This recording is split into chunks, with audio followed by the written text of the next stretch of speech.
Do you suck at aiming? Do you miss the good old days of Ella Shotty? Do you want to get kills without even entering a gunfight? Well then let me introduce you to the easiest character to get kills with in Rainbow Six Siege. Hey guys, it's Gawain, and today we are going to be taking a look at the best trap operator in the game, Kapkan. Kapkan is a 2-speed 2-armor defense operator that specializes in trapping and fragging. Kapkan has decent guns and 2 kinds of lethal gadgets that can help you deplete the enemy's man count without taking a gunfight. Good Kapkan players will place their traps in places attackers will least expect to kill them or at least chip away at their health. Let's learn how to play him. Kapkan is equipped with his Explicit Explosive, of which he is equipped with 5. These are small explosive boxes that can be screwed into doorways and window frames that will leave your opponent screaming all sorts of obscenities because they fail to drone properly every time they get killed by one. You can place up to all 5 of these traps onto one doorway or window, with each of the individual boxes dealing 60 damage apiece, with significant fall-off damage the further away you get. With the trap dealing that amount of damage, stacking all 5 on one doorway is a complete waste. To guarantee a kill on any operator that triggers some traps on a doorway, you only need to stack 3 on the entrance. However, to kill 2 or 3 speeds, you only need 2 on a doorway, and you'll most likely down 1 speed with that. The way these traps are triggered is when an enemy crosses the invisible laser tripwire, the explosives will go off. This laser appears when you first place the traps but goes invisible after a second or so. You can change the height of your traps by adjusting where you aim when attaching them to a doorway. Try to place your traps as far down as possible by crouching and looking as far down at the doorway as you can. The lower the trap, the less likely the enemy is going to spot it when walking around the map,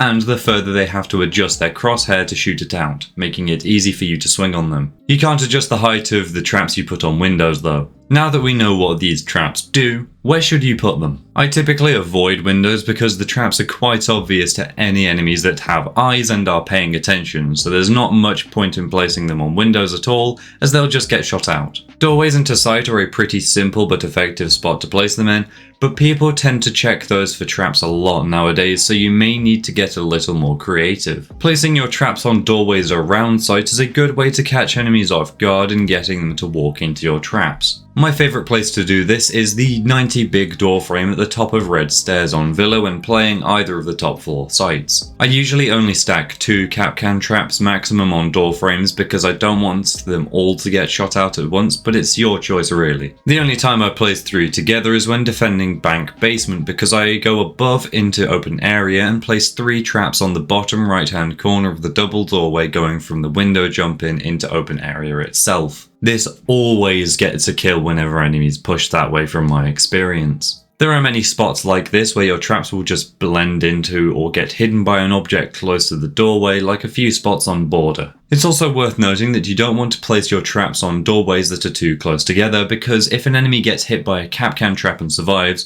or a teammate watches them die, they'll be checking doorways for the next minute at least. I usually place 2 on one doorway close to sight and on one side of the map, and 2 on a different doorway on the other side of the map, with the 5th trap going wherever I feel like at the time. If you're going to play Kapkan multiple rounds in a row on the same site, make sure to mix up the spots you put your traps in, because the enemies are going to expect them in spots they've been killed by or found and shot out. The key to playing Kapkan is hiding your traps in spots enemies don't expect, because otherwise you might as well bring someone else to get some actual value out of your gadget.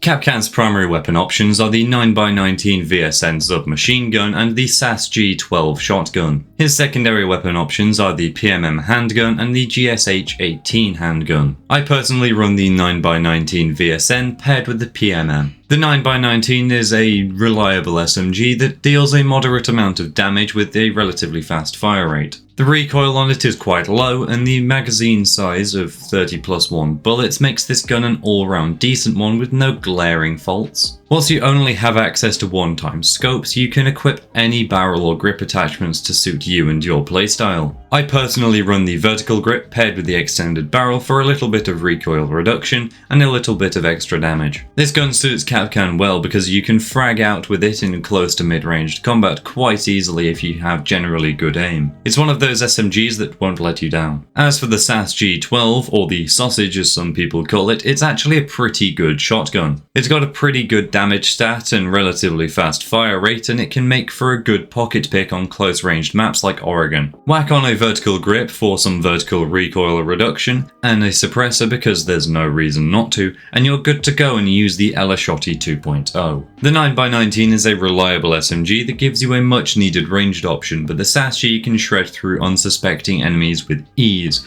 so it's personal preference and situational preference as to which one you choose. The PMM is my favourite pistol in the game as it deals a ton of damage relatively quickly, with the only drawback being a low mag size. The GSH-18, aka the Gush, is a reliable pistol with a bigger mag size. Both of these can suit Kapkan well, I just prefer to use the hand cannon that is the PMM, but you may prefer the Gush, which is perfectly okay too. In terms of secondary gadgets, Kapkan gets access to either one nitro cell, also known as the C4, or 2 impact grenades. Use the C4 as it adds even more firepower to Kapkan's explosive kit and allows you to pick up more free kills and add some plant denial to your loadout. Throw this at the enemy when you hear the diffuser going down to hopefully prevent that. Otherwise, you can throw this at enemies outside of windows or above you on a soft floor to deny them from playing vertical on sight. There are many situations where having a nitro cell is useful, you just have to pick and choose when to use it because you only get one. As for the impact grenades, they can be useful for making rotate holes, destroying barricades for runouts, and destroying OSA shields. Whilst all of these are great, impact grenades don't match the power level that is the C4, so definitely go for the nitro cell over the impact grenades.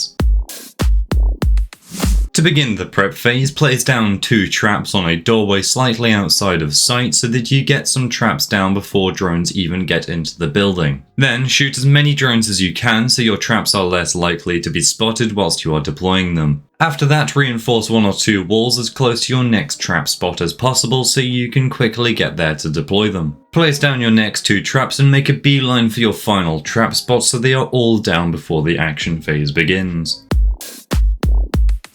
To start the action phase, get on the outside cam so you know which side of the map the enemy is coming from, and rotate to that side outside of sight because whilst you can anchor with Kapkan, he is much better as a roamer in my opinion. This is because of his C4 secondary gadget, good gun, and set it and forget it primary gadget. Try your best to find a hiding spot to hopefully surprise the enemies with to hopefully get a pick or 2. You need to apply pressure on the enemy, making it hard for them to push into sight in the first place by taking gunfights where possible and stalling for time. If one of your traps go off, regardless of if you get a kill or not, it might be worth rotating around to check if there are any more enemies you can flank and kill. When you hear the diffuser going down, try to locate the plant spot and throw your C4 over to hopefully kill the planter, winning you the round.